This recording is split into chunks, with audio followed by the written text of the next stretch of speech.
Hola, muy buenas tardes. Somos los estudiantes de la Universidad Uniclarentiana. A continuación vamos a hablar sobre la aprobación del voto femenino. Mi grupo está conformado por Jimena Rodríguez y quien le habla, Julia Octavio. Una frase clave que podemos decir es que el derecho al voto fue el primer paso para abrir espacios de poder y voz para las mujeres. A continuación daremos una breve introducción sobre la aprobación del voto femenino que marcó un antes y un después en la historia de los derechos civiles y políticos. Este fue un resultado de décadas de lucha de movimientos feministas y de mujeres que reclamaban el derecho a participar en la vida democrática, en igualdad de condiciones que los hombres. Este logro no solo reconoció a las mujeres como ciudadanas plenas, sino que también abrió el camino para una sociedad más equitativa. Pero el camino inició décadas antes. En 1893, Nueva Zelanda fue el primer país que aceptó el voto en todo el territorio para las mujeres mayores de 21 años. Armenia, Azerbaiyán, Kenia, Georgia, entre otros, aprobaron el voto en la década de 1910. El Reino Unido lo acepta en 1918, aunque era limitado. El voto universal se logra 10 años después. La Constitución de Estados Unidos permite el sufragio en 1920. Hasta ese momento solo era permitido en algunos estados. Suiza permite el voto recién en 1971 y Arabia Saudita desde El camino previo a la victoria. La lucha para llegar a las urnas empezó conquistando otros derechos antes de la década de 1990. Las mujeres tenían prohibido entrar a la universidad y no les estaban permitido hacer el bachillerato. No podían salir del país sin el permiso de sus esposos y tampoco manejaban sus propios salarios. Luego el gobierno del liberal Enrique Olaya Herrera, el panorama empezó a cambiar. En 1932 se conquista el derecho a administrar bienes y en 1933 el derecho a la educación. Detalló Fabiola, esas dos victorias fueron esenciales para la autonomía de las mujeres, especialmente con la posibilidad de terminar el bachillerato e ingresar a la universidad. En 1944 el gobierno de Alfonso López Pumarejo planteó una reforma que le daría a la mujer el estatus de ciudadana y podría ejercer cargos públicos, pero en la letra pequeña se aclaraba que el no sufragio no estaba incluido. A pesar de que la propuesta dejaba por fuera el voto femenino, fue aplaudida por muchas mujeres y también criticada por hombres que ya gozaban de esos derechos. Bueno, en el mundo el voto femenino comenzó a aprobarse gradualmente desde el siglo XIX y principio del siglo XX. El primer país de aprobarse fue en Nueva Zelanda, que fue en 1893. Después sigue en América Latina, Ecuador, que fue el pionero en 1929. Y en Colombia, por ejemplo, se aprobó en 1954 y ejerció por primera vez en 1957. Se puede decir que este derecho se logró en muchos casos atrás con intensas campañas sociales, con resistencia cultural y política y un contexto de transformaciones democráticas.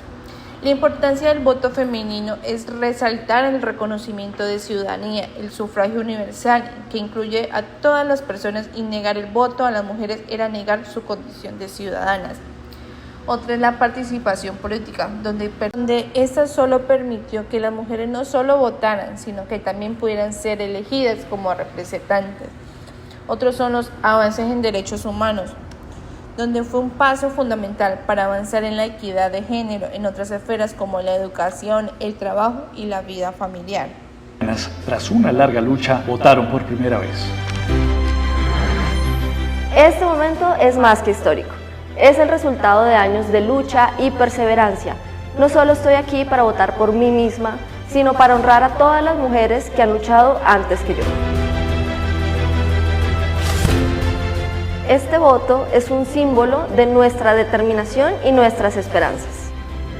Gracias a este hecho histórico, llevamos 70 años participando activamente en la democracia y construyendo el país con nuestras voces y nuestras decisiones. La participación femenina sigue avanzando. En las elecciones territoriales de 2023, 6 mujeres fueron elegidas gobernadoras, la cifra más alta de la historia de nuestro país. En 2023 tuvimos 45 candidatas a la gobernación frente a las 20 que se presentaron en el 2019. Y por primera vez incluimos la opción no binario en los formularios de inscripción. La participación de mujeres y la inclusión de identidades diversas no solo enriquecen la democracia, sino que fortalecen nuestro tejido social. Bueno, con esa breve introducción que se dio, vamos a responder las siguientes preguntas, que son: ¿cuál fue el contexto social, político y económico de la transformación seleccionada? Hola, mi nombre es Jimena Andrea Rodríguez García. Hoy hablaremos del Estado colombiano, la aprobación del voto femenino en 1954, el reconocimiento del derecho al voto femenino oficializado en 1954 representa una de las transformaciones políticas más significativas del siglo XX en el país. Este cambio no solo reflejó una apertura democrática, sino que también una conquista de décadas por parte de las mujeres líderes que exigieron igualdad política.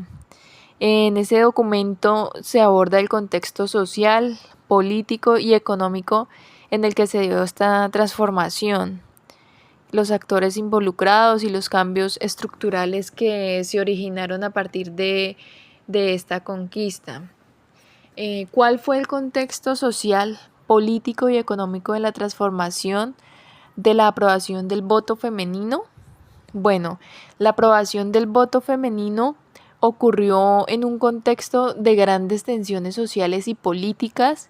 El país estaba saliendo del periodo conocido como la violencia, un conflicto entre liberales y conservadores que dejó miles de muertos. En lo social, las mujeres habían comenzado a organizarse, influenciadas por movimientos feministas internacionales y su participación activa en la vida educativa y laboral. A pesar de ello, aún eran consideradas ciudadanas de segunda clase, sin voz en las decisiones políticas. El presidente Gustavo Rojas Pinillas, quien había llegado al poder tras un golpe de Estado, buscaba ganar legitimidad popular. La concesión del derecho al voto a las mujeres fue una estrategia para ampliar el apoyo, pero también una conquista del movimiento sufragista femenino que llevaba décadas luchando por ese derecho. Económicamente, el país se encontraba en un proceso de modernización e industrialización, lo que también favorecía la incorporación de las mujeres a espacios fuera del hogar. ¿Cuáles fueron los principales cambios sociales y políticos que se gestaron como resultado de la aprobación del voto femenino? Bueno, participación política femenina. Las mujeres pudieron votar por primera vez en el plebiscito de 1957 y más adelante postularse como candidatas a cargos públicos. También reconocimiento legal de la ciudadanía plena de las mujeres, lo cual fue un paso hacia la igualdad de derechos civiles y políticos. También las transformaciones en el rol social de la mujer, que pasó de ser vista exclusivamente como cuidadora del hogar a una ciudadana con deberes y derechos políticos, al igual que impulsó a futuras luchas feministas como el derecho a la educación, al trabajo digno y a la igualdad salarial. ¿Quiénes fueron los actores vinculados al proceso? Bueno, los actores fueron mujeres líderes y movimientos feministas, como Esmeralda Arboleda y Josefina Valencia, fueron figuras clave que alzaron su voz en defensa de los derechos políticos femeninos. Partidos políticos, especialmente sectores liberales progresistas, comenzaron a apoyar la causa para ampliar su base electoral.